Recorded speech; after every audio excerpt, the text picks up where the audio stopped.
Praise the lord అందరికి. నా పేరు సునీత.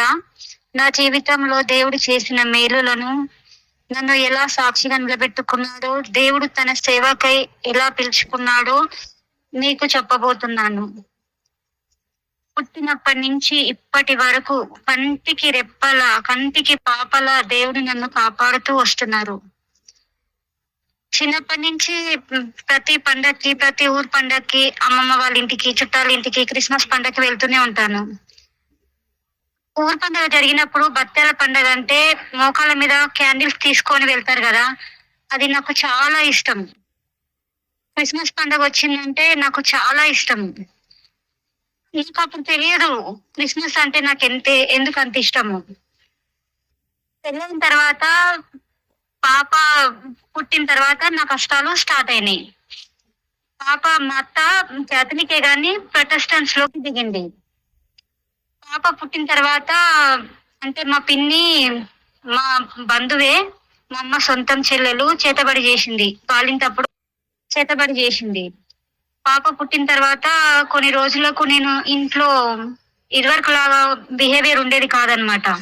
బిహేవియర్ లో మార్పు వచ్చిందని, పిచ్చి పిచ్చిగా చేస్తున్నానని చీటికి మాటికి గొడవ పడేదాన్ని. మా అత్తగారింట్లో తెలుసు కదా, అన్ని ఈజీగా తీసుకోలేకపోయేదాన్ని అనమాట. బాగా గొడవలు అయ్యేవి, తట్టుకోలేకపోయేదాన్ని. ఎన్నో సార్లు ఆత్మహత్య ప్రయత్నం చేసిన.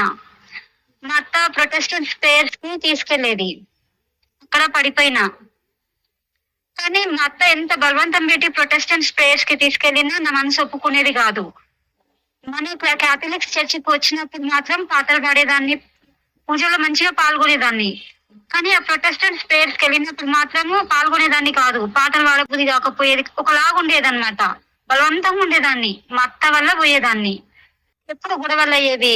అప్పుడు ఒక నెల, ఇప్పుడు ఒక నెల, అట్లా 2 సంవత్సరాలకు ఒకసారి పుట్టింటికి వచ్చేదాన్ని అనమాట. అట్లా విసుగొచ్చి ఒక రోజు దేవుణ్ణి అడిగా. నేను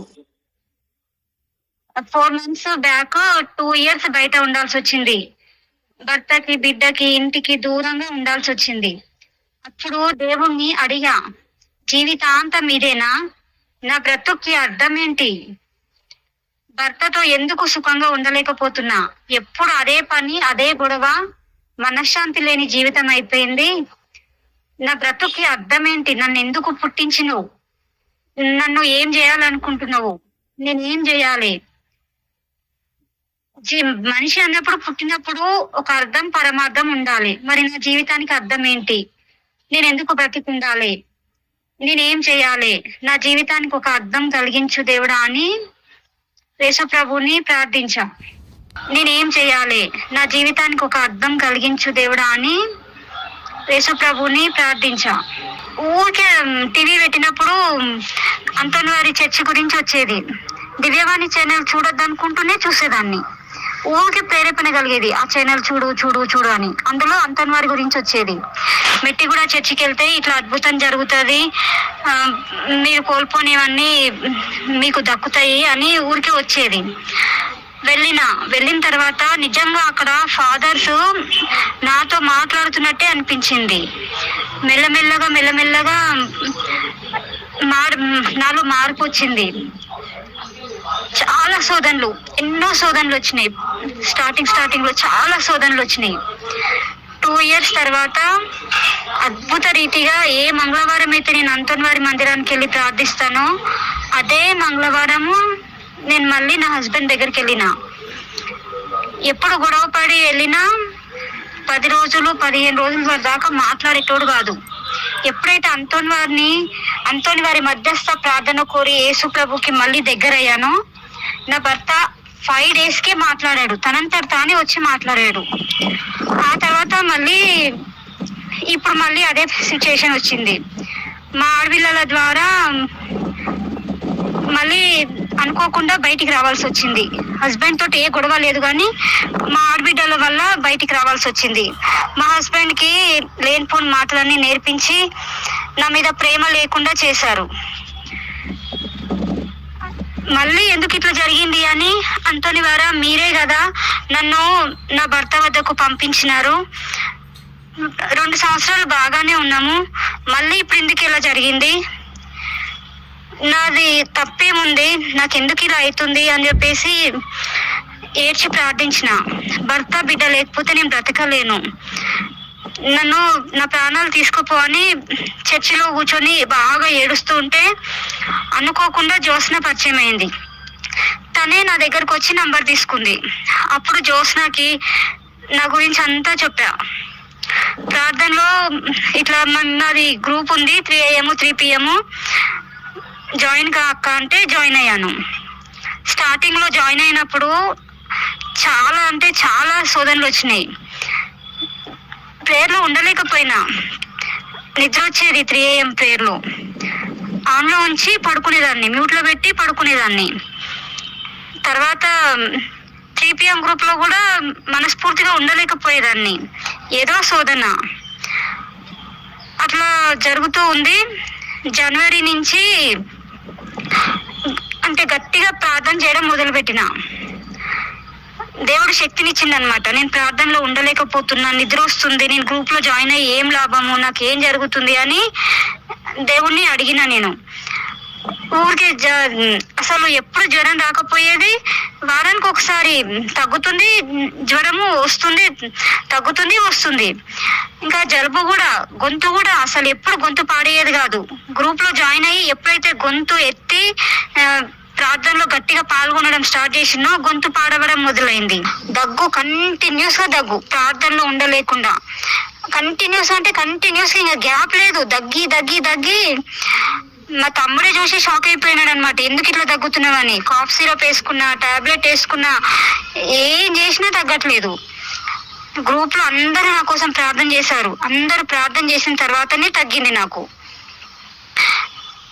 అట్లా గ్రూప్ లో చాలా మంది నా కోసం ఎంత ప్రార్థన చేస్తున్నారు అంటే అంత ప్రార్థన చేస్తున్నారు. నిజంగా గ్రూప్ లో వాళ్ళ ప్రార్థనలు, ముఖ్యంగా జ్యోత్స్న ప్రార్థన లేకపోతే నేను అసలు బ్రతికుండేదాన్ని కాదు, ఎప్పుడో చచ్చిపోయేదాన్ని. అలా జ్యోత్స్న ఇంకా గ్రూప్ లో ప్రార్థన వల్ల అన్ని తగ్గిపోయాయి. శోధనలు జయించగలుగుతున్నా, 24 గంటలు ప్రార్థనలో ఉంటున్నా, బాగా బైబిల్ చదువుతా. శాతాన్ని ఎలా శోధిస్తానంటే బైబిల్ చదవనియకుండా ఇంట్లో తమ్ముళ్ళ ద్వారా, చుట్టుపక్కల వాళ్ళ ద్వారా, నువ్వు ఇంత ప్రార్థనలు చేస్తున్నావు ఇంకా భర్త దగ్గరకు పోవట్లేవని, ఇంట్లో రెంటుకున్న వాళ్ళ ద్వారా ఇట్లా సూటిపోటి మాటలు అన్నమాట. ఎన్ని వచ్చినా నేను పట్టించుకోవడం వదిలేసిన. మొత్తం భారం అంతా దేవుడి పైన వేసిన. ఇదివరకు అంటే తెలియదు, కానీ ఇప్పుడు సైతాన్ కుతంత్రాలు అన్ని తెలుసుకున్నా. అది మనల్ని ఎట్లా పడద్రోయాలని, మనల్ని ఎట్లా ప్రార్థన నుంచి తప్పించాలని ఎన్నో ప్రయత్నాలు చేస్తుంది. వాళ్ళ ద్వారా వీళ్ళ ద్వారా మనల్ని కుంగదీయాలని చూస్తుంది. అవన్నీ గ్రహించడం నేర్చుకున్నా. ఇంకా దాన్ని బెదిరియడం స్టార్ట్ చేసిన. నువ్వు నన్ను ఎంత కుంగదీయాలని చూసినా నేను భయపడను, నేను కుంగిపోను, నా దేవుడు నాతో ఉన్నాడు అని దాన్ని బెదిరియడం స్టార్ట్ చేసిన నేను. అట్లా రోజులు గడుస్తూ వచ్చినాయి. ప్రార్థనలు బలపడుతున్నా, అందరి కోసం ప్రార్థిస్తున్నా. అసలు 3 PM 3 AM గ్రూప్ లో నేను ఇంత దేవుడు నన్ను ఇంత అద్భుతంగా వాడుకుంటానని అనుకోలేదు. 3 PM గ్రూప్ లో ఆంటీ వాళ్ళు కూడా నా కోసం ఎంతగానో ప్రార్థిస్తున్నారు. నేను ఎప్పుడు 3 PM గ్రూప్ లో ప్రార్థన చేసేదాన్ని కాదు. ఇప్పుడు 3 PM గ్రూప్ లో కూడా చిన్న ప్రార్థన అయినా సరే చేస్తున్నా. 3 AM గ్రూపు జ్యోత్స్న ఒక్కటే కాల్స్ చేసేదన్నమాట. జ్యోత్స్న కాల్స్ చేయకపోతే ఆ రోజు గ్రూపు నడవకపోయేది. ఇప్పుడు జ్యోత్స్నకి సహాయకురాలుగా దేవుడు నన్ను నిర్ణయించారు. జ్యోత్స్న కాల్స్ చేయనప్పుడు నేను బాధ్యత తీసుకొని, జ్యోత్స్న లేనప్పుడు కాల్స్ చేసి అందరినీ ప్రార్థనలో నడిపించడం. దేవుడు నాకు ఆజ్ఞాపించిన పని ఇదే అన్నమాట. దేవుడు నన్ను తన సేవ చేయడానికి పిలుచుకున్నానని ఇలా జ్యోత్స్నకి సహాయకురాలుగా ఉండి ప్రార్థనలో వెనుకబడిపోతున్న వారిని, బలహీనంగా ఉన్న వాళ్ళ కొరకు ప్రార్థించి అందరినీ ప్రార్థనలో నిలబెట్టు, నువ్వు కూడా ముందుకు సాగు, కావాల్సిన శక్తిని ప్రసాదించమని దేవుణ్ణి అడుగు అని ఫాదర్ ద్వారా నాతో మాట్లాడారు. మొన్న July 14th నా బర్త్డే జరిగింది. ఆ రోజు నాకు చిన్నపిల్లలు అంటే ఎక్కువ ఇష్టం. చిన్నపిల్లలతో బర్త్డే సెలబ్రేట్ చేసుకోవాలని కొంచెం డబ్బులు తక్కువగా ఉంటే దేవుణ్ణి హెల్ప్ అడిగా.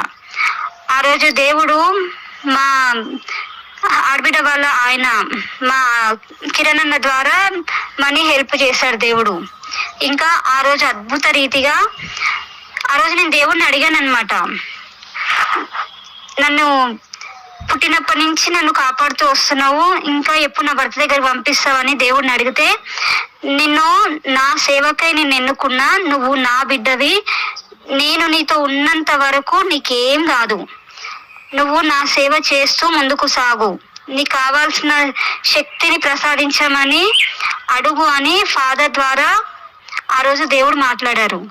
ఆ రోజు ప్రార్థన జరుగుతుంటే చర్చిలో నేను ఒక్కదాన్ని కూర్చున్నా. నా వెనకాల నా చుట్టుపక్కల ఎవ్వరు లేరని అనిపించింది.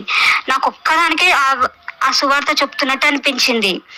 నువ్వు సేవలో ముందుకు సాగు, నువ్వు నా సేవకై నిన్ను ఎన్నుకున్నా, నువ్వు నా బిడ్డవి, నువ్వు నా సొత్తు, నువ్వు పైనుంచి నేను నిన్ను కిందికి పంపించిన నా సేవకై వాడుకోవడానికి, నువ్వు సామాన్యురాలు కాదు, నువ్వు గ్రూప్ లో ముందుకు సాగు, అందరి కొరకు ప్రార్థించు, నీకు కావాల్సిన శక్తిని అడుగు అని చెప్పేసి ఫాదర్ ద్వారా మాట్లాడారనమాట. నేను చిన్నప్పటి నుంచి నాకు అప్పుడు అదంతా తెలియదు, ఇప్పుడు అన్ని తెలుస్తున్నాయి. నేను చిన్నప్పటి నుంచి ఎవరితో గొడవ పెట్టుకునేదాన్ని కాదు. నేనే చిన్నపిల్లనైనా ఇంకా చిన్నపిల్లలతో ఆడుకునేదాన్ని. నేను పెరుగుతున్న కొద్దీ, ఏజ్ పెద్దగా అయ్యే కొద్దీ కూడా నేను ఎప్పుడు చిన్నపిల్లలతోనే ఉండేదాన్ని. అందరూ తిట్టేవాళ్ళు, పెద్దవాళ్ళతో ఉండకుండా ఏంది చిన్నపిల్లలతో కలిసి ఆడుకుంటున్నావని. కానీ నాకు ఇప్పుడు తెలిసింది, అంటే ఒక 2 years బ్యాక్ 3 years బ్యాక్ తెలిసింది, చిన్నపిల్లలకి యేసుప్రభుకి చిన్నపిల్లలు అంటే ఇష్టమని, చిన్నపిల్లలదే రాజ్యం అని. నాకు అప్పుడు అర్థం కాలేదు, కానీ ఇప్పుడు అర్థమైంది ఎందుకు నాకు చిన్నపిల్లలు అంటే అంత ఇష్టము అని. మళ్ళీ మనం గొర్రెపిల్లలం అని అంటారు కదా దేవుడు. మరి నాకు అందరూ చికెన్ మటన్ అంటే ఇష్టంగా తింటారు, కానీ నాకు మాత్రం బోటి అంటే ఇష్టం, గొర్రెపిల్ల అంటే ఇష్టం. అప్పుడు నాకు తెలియదు, ఇప్పుడు తెలిసింది. తెలిసినాక ఎంతో సంతోషించిన. దాన ధర్మాలు ఇవన్నీ నాకు తెలియక ముందుకే చేస్తూ వచ్చా. బాధల్లో కష్టాల్లో ఉన్న వాళ్ళని చూసి ఊరుకుండలేను. నేను తినే ఫుడ్ కూడా తీసుకెళ్ళి లేని వాళ్ళకి పెడతా. అది మనుషులైనా సరే, పశువులైనా సరే.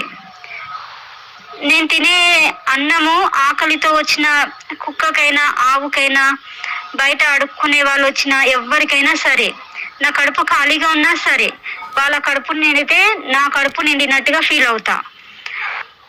అలా ఎందుకు అనిపించేదో నాకు అప్పుడు తెలియదు. నేను అవన్నీ చేశాను కాబట్టి దేవుడు నన్ను ఎన్నుకున్నాడని నాకు తర్వాత అర్థమైంది. నిజంగా అండి, మనము దాన ధర్మాలు చేయాలి, నిస్వార్థంగా దేవుడు చెప్పిన ప్రతి కార్యం చేయాలి. దేవుడు ఆజ్ఞలని పాటించి దేవుడు సేవ చేస్తూ ముందుకు సాగితే మన అవసరాలు, అక్కర్లు అన్నీ తీరుతాయి. మనకి టైం లేదు, ఉద్యోగం అని తిరుగుతాం కదా, ఆ ఉద్యోగం ఇచ్చింది కూడా దేవుడే కదా. ఆ ఉద్యోగాన్ని పక్కన పెట్టేసి మనం దేవుడి కోసం కాస్త సమయాన్ని హృదయపూర్వకంగా కేటాయిస్తే దేవుడు మన అవసరాలు, అక్కర్లు అన్ని తీరుస్తారు. ఇప్పుడు నేను జీవిస్తున్న ఈ ప్రాణము, నేను తీసుకుంటున్న ఈ ఊపిరి నాది కాదు. 1% బ్లడ్ పెట్టుకొని 15 రోజుల నుంచి ఊపిరి తీసుకోలేక నానా అవస్థ పడుతుంటే దేవుడు నా ప్రాణాలు పోనీయలేదు. అదే వేరే వాళ్ళైతే ఎప్పుడో ప్రాణం పోయేది. 3% బ్లడ్ పెట్టుకొని కూడా అసలు జీవించడం అసాధ్యం అంట. ఇప్పటికి కూడా నాలో 3% బ్లడ్ ఉంది. 1% బ్లడ్ పెట్టుకొని కూడా నేను బ్రతికున్నా. హాస్పిటల్లో కూడా అందరు షాక్ అయ్యారు, 1% బ్లడ్ పెట్టుకొని ఈమె ఇన్ని రోజుల నుంచి ఎలా బ్రతికుంది అని. తర్వాత తెలిసింది నాకు, దేవుడే నన్ను బ్రతికిస్తున్నాడని, తన సేవకై నన్ను ఎన్నుకున్నాడని. అందుకే జ్యోత్స్న ద్వారా నన్ను ఈ గ్రూప్ లో జాయిన్ చేయించి ఇలా ముందుకు నడిపిస్తున్నాడని. ఇప్పుడైతే స్టార్టింగ్ లో ఎన్నో శోధనలు వచ్చినాయి, కానీ నిజంగా గ్రూప్ ప్రార్థన లేకపోతే నేను బలపడేదాన్ని కాదు. మన సొంత ప్రార్థన కూడా చేసుకోవాలి, మంచిదే. అది సాయంత్రం టైంలో లేదా ఉదయం మనం లేచిన తర్వాత ఏదో కాసేపు, కానీ సాయంత్రం మాత్రం 1 గంట సేపు దేవుడి కోసం స్పెండ్ చేయాలి. అలాగనే గ్రూప్ ప్రార్థన కూడా మనకి ఎంతో ముఖ్యం. గ్రూప్ లో అందరూ కలిసి మన కోసం ప్రార్థిస్తే మనం బలపడతాం. అప్పుడు పేతురు అక్కడ ఉన్నప్పుడు సంఘం ప్రార్థిస్తేనే కదా ఆ చెరసాలలో నుంచి పేతురు బయటికి వచ్చింది. అలా సంఘం ప్రార్థిస్తే ఎన్నో అద్భుత కార్యాలు జరుగుతాయి. నిజంగా నాకున్న శోధనలకి, నా పైన ఉన్న మాంత్రిక శక్తులు, చేతబడి శక్తులకి గ్రూపు ప్రార్థించకపోతే నేను నిలబడి ఉండేదాన్ని కాదు. గ్రూపు ప్రార్థన, ముఖ్యంగా జ్యోత్స్న. నా భర్త బిడ్డ వాళ్ళే దగ్గరకు వస్తారని దేవుడు చెప్తున్నారు. కాకపోతే నన్ను తొందరపడొద్దని, మా ఆడబిడ్డ తను తవ్వుకున్న గోతిలోనే తను కూలి పడిపోతుంది, నువ్వు అప్పటి వరకు వెయిట్ చేయని దేవుడు మాట్లాడుతున్నారు. నువ్వు అన్ని టెన్షన్లు వదిలేసి నేను జాయిన్ చేయించిన ఈ గ్రూప్ లో ముందుకు సాగు, ఈ గ్రూప్ లో ముందుకు నడువు, బిడ్డలందరినీ ప్రార్థనలో బలపరచు, నీలాంటి వాళ్ళ గురించి ప్రార్థించు, బాధల్లో కష్టాల్లో ఉన్న వాళ్ళ గురించి ప్రార్థించు, చిన్నారి బిడ్డల గురించి ప్రార్థించు, అనాథలు బీదలు ఉన్నారు కదా వారి గురించి, చనిపోయిన వారి గురించి, ఎవరైతే ఉత్తరించు స్థలంలలో ఉన్న ఆత్మలు కొట్టుమిట్టాడుతున్నారో వారి గురించి ప్రార్థించు అని దేవుడు నాకు ఆజ్ఞాపించి ఉన్నారు. నేనైతే దేవుడిచ్చిన ప్రతి ఆజ్ఞను నేను శిరసావహించుచున్నాను. అంటే దేవుడి ఆజ్ఞల్ని ప్రతిదీ పాటిస్తూ ముందుకు నడవాలని, మోషే వలె నమ్మకస్తురాలని ముందుకు సాగాలని శక్తిని ప్రసాదించమని దేవుణ్ణి కోరుకుంటున్నాను. మీరు కూడా నేను గ్రూప్ లో ముందుకు సాగేటందుకు, ఈ శోధనలన్నిటినీ జయించేటందుకు ఇంకా శక్తిని ప్రసాదించమని నా కోసం ప్రార్థించండి. నేను కూడా మీ అందరి కోసం ప్రార్థిస్తాను. నాకు ఈ పని ఉంది, ఆ పని ఉంది, నాకు ఎంత ప్రార్థించినా శోధనలు జయించలేకపోతున్నానని నిరుత్సాహపడకండి. సాతాను మనల్ని అట్లా చేస్తుంది. సాతాన్ని ఓడించాలంటే ఎన్ని శోధనలు వచ్చినా గెలిచి నిలబడాలి, దాన్ని ఓడించాలి. అది గ్రూప్ లో జాయిన్ అవ్వకుండా మనకి ఎన్నో శోధనలు తెచ్చి పెడుతుంది. హస్బెండ్ ద్వారా, చుట్టుపక్కల ద్వారా, అత్తమామల ద్వారా ఎన్నో శోధనలు వస్తాయి. వాళ్ళకి తెలియకుండా కూడా మనము సీక్రెట్ గా కూడా ప్రార్థనలో జాయిన్ అయ్యి వాళ్ళని మార్చుకోవచ్చు. ఎట్లాగైనా సరే గ్రూప్ లో జాయిన్ అయ్యి ప్రార్థించే శక్తిని ప్రసాదించమని దేవుడిని అడగండి. నేను గ్రూప్ లో జాయిన్ కావాలనుకుంటున్నా, గ్రూప్ లో జాయిన్ అవ్వాలి, నేను ప్రార్థనలో ఉండాలి, మీ చిత్తం అయితే నన్ను నడిపించు దేవుడా అని అడగండి. నేను బ్యాలెన్స్ అయిపోయినప్పుడు ఒక్కొక్కసారి తమ్ముడిని అడగలేను, ఎందుకంటే చాలా రోజుల నుంచి తమ్ముడు వాళ్ళ ఇంట్లోనే ఉంటున్నా. ఇప్పుడు 9 months కంప్లీట్ అయ్యి 10th month పడింది. 9 months నుంచి తమ్ముళ్ళే ఫోన్లో బ్యాలెన్స్ వేస్తున్నారు. 2 times జ్యోత్స్న వేసింది. జ్యోత్స్న వల్ల నేను 2 సార్లు గ్రూప్ లో జాయిన్ అవ్వగలిగాను. నేను అడిగా దేవుణ్ణి, నా తమ్ముడిని నేను ఇంకా ఇబ్బంది పెట్టలేను, నా భర్త దగ్గరికి పంపించట్లేదు, మరి నేను ఫోన్లో బ్యాలెన్స్ లేదు, గ్రూప్ లో ప్రార్థనలో ఎలా జాయిన్ కావాలి, నేను ఎవరిని అడగాలి డబ్బులు, నువ్వే నాకు సహాయం చేయి. నేను గ్రూప్ లో ఉండి ప్రార్థన చేయాలంటే నాకు నువ్వే సహాయం చేయి. నేను మాత్రం నా నోరు తెరిచి నేను తమ్ముడిని అడగను, అలా అని ఇంకెవ్వరిని కూడా అడగను అని ప్రార్థిస్తే జ్యోత్స్న ద్వారా దేవుడు నాకు 2 సార్లు బ్యాలెన్స్ వేయించారు. మన గ్రూప్ లోనే ఒక ఆంటీ నాకు మనీ సహాయం చేసింది. జ్యోత్స్న నాకు, నేను బట్టల గురించి, తిండి గురించి, డబ్బుల గురించి ఎప్పుడూ ఆలోచించలేదు. ఎలా ఉన్నా, ఎంతున్నా, ఉన్నప్పుడు తిన్నా, లేనప్పుడు ఉపవాసం ఉన్నా, కానీ నాకు తిండి కావాలి, నాకు డబ్బులు కావాలి, ఇట్లా నేను ఎప్పుడు దేవుడిని అడగలేదు. ఎప్పుడు ప్రార్థనలో ఉన్నా, టైం ఉన్నప్పుడు అంటే బైబిల్ ఎక్కువ చదువుకుంటూ ఉండేదాన్ని. ఆకలికి తట్టుకోలేక ఒక్కొక్కసారి అలా నీరసంగా పడుకునేదాన్ని. ఇంటి చుట్టుపక్కల వాళ్ళ ద్వారా, ఇంట్లో రెంటుకున్న వాళ్ళ ద్వారా దేవుడు నాకు ఎన్నో సార్లు హెల్ప్ చేశాడు. తిండికి, బట్టకి, దేనికి లోటు రానివ్వలేదు. నేను తొందరగా నా భర్త దగ్గరికి చేరుకోవాలని, నా భర్త హృదయం మారాలని, నా బిడ్డ నన్ను అర్థం చేసుకోవాలని నా కోసం ప్రార్థించండి. చాలా రోజులు అవుతుంది నా భర్తకి దూరంగా ఉండి ఎంతో నరకం అనుభవిస్తున్నా. ప్లీజ్ నా కోసం ప్రార్థించండి. ఈ చిన్ని సాక్ష్యం దేవుడు దీవించును గాక. ఆమేన్.